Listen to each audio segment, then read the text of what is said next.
Nawara ko niya akong gitsura guys. Gisapot ko. So ilan kayo sa buntag gikuanan dayon ko sa kauban ako dire. Itom. Ano daw wala na ako nasulti sa kung amo. Nga gihatag na ako kung sanina ba kay gipatahi dito kay taas kaayo. Naada isay ikakuan niya. Okay, balo day ka nga kay imong ipakuan. Anong wala man ka masulti daan sa tigulang? Kay ang tigulang inigwa sa sanina na ako dire. Diretso na siya glakaw. Suko siya na ako. Kaya nga ko nung laing na. Kaya gano'n lang kung naon. Di na ba ko ganahan ng sugmatan ko? Di na ko ganahan ng sugmatan ko ha. Ikaw wala kay baba o kay buhat.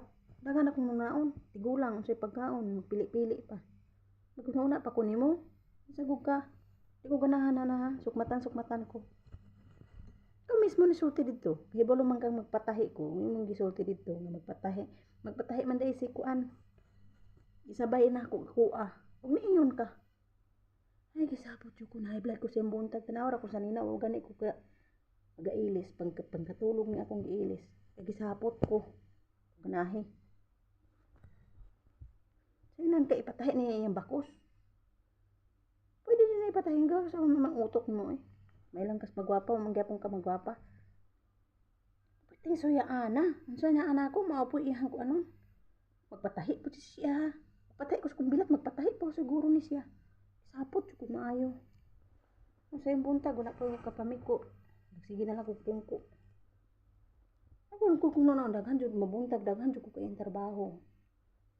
Pero dyan daghan na akong trabaho mabuntag. Kaya sa'yo kong mata, magpampas sa tigulang, magpakaon sa tigulang, magpatakilid sa tigulang. Magpakaon po sa usang tigulang. Ito yung bana. Magluto pa ko ato niya. Kunya, magluto pa ko paniuto po sa akong alaga. Dagan ko kayong trabaho. Maglimpyo pa sa kwarto. Maglimpyo pa sa CR. Wala ko kaligo. Bait. Nabot ko nga mga laki.